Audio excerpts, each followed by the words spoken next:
और एक चर्चित विषय है पूरे भारत के अंदर, और 2024 का सबसे चर्चित विषय उसे ही बताया जा रहा है, राम मंदिर।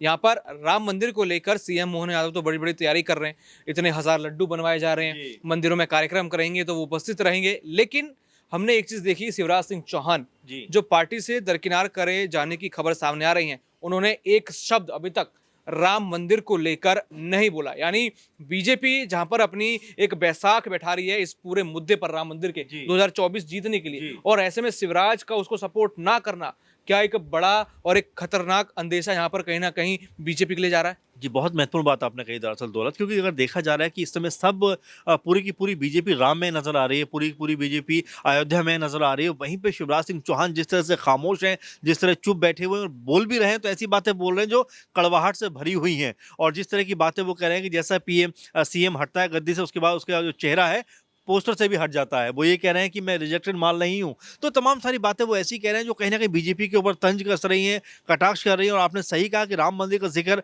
अभी तक मेरे ख्याल से प्रॉपर वे में उन्होंने नहीं किया है, और ना ही कोई ट्वीट किया है, ना ही कोई कुछ कहा है। जबकि अगर छोटे मोटे नेता भी देखें तो इस समय ट्विटर से लेकर फेसबुक और तमाम जो सोशल साइट्स है वहां पर अपने जो है भावनाओं का इजहार करते हुए नजर आ रहे हैं। तो ऐसे में बड़ा सवाल है, महत्वपूर्ण सवाल है कि क्या कहीं ना कहीं राम मंदिर का जो अहम मुद्दा है उससे भी शिवराज सिंह चौहान ने अपने आप को दूर कर लिया है। उनको पता है कि इससे कहीं ना कहीं सीधे तौर पर मोदी और अमित शाह को फायदा होने वाला है, इसीलिए कहीं ना कहीं अपने आप को दूर रखे हुए हैं। तो कई तरह के सवाल इसको लेकर भी बन रहे हैं कि क्या वाकई अब पूरी तरह से नाराज हो गए शिवराज सिंह चौहान, क्या वाकई पूरी तरह से खफा हो गए, और खफा होने के चलते उन्होंने राम मंदिर जैसे अहम मुद्दे के ऊपर भी अपने विचारों को रखने का जो फैसला है वो नहीं किया है। तो अभी फिलहाल जिस तरह का रायता फैला हुआ है उसको समेटना बीजेपी के लिए बहुत मुश्किल होने वाला है, क्योंकि ना सिर्फ शिवराज सिंह चौहान, ना सिर्फ राज्य, बल्कि रमन सिंह के बारे में भी आप सोचिए कि वो भी कुछ नहीं बोल रहे हैं, वो भी बिल्कुल चुप और खामोश, जबकि ये बीजेपी के सबसे कद्दावर नेताओं की लिस्ट में सबसे आगे रहते हैं। तो ऐसे में ये सवाल बनता है, वाजिब बनता है कि राम मंदिर को लेकर, अयोध्या को लेकर जरूर उनके ट्वीट और तमाम तरह के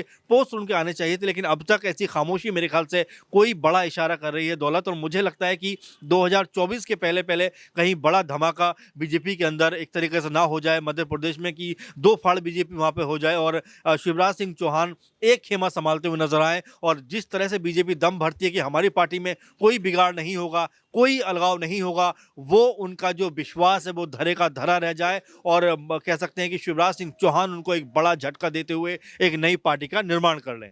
बिल्कुल, यहाँ पर यही कहा जा रहा है कि शिवराज सिंह चौहान, और अब तो उनके बेटे भी राजनीति में सक्रिय हैं। हालांकि वो मना करते हैं कि मैं राजनीति में नहीं आऊंगा, लेकिन जो उनके बयान है कहीं ना कहीं राजनीति से प्रेरित नजर आते हैं। कहीं ना कहीं वो अपने पिता का दुख देख सकते हैं कि अब उनके पिता सीएम नहीं, तो कहीं ना कहीं बागडोर अब उनको ही संभालनी होगी। तो लगातार अटकलें लग रही हैं कि अब यहाँ पर शिवराज सिंह चौहान अपने बेटे के साथ नई पार्टी बना सकते हैं, या फिर भारतीय जनता पार्टी का साथ छोड़ते हुए नजर आ सकते हैं।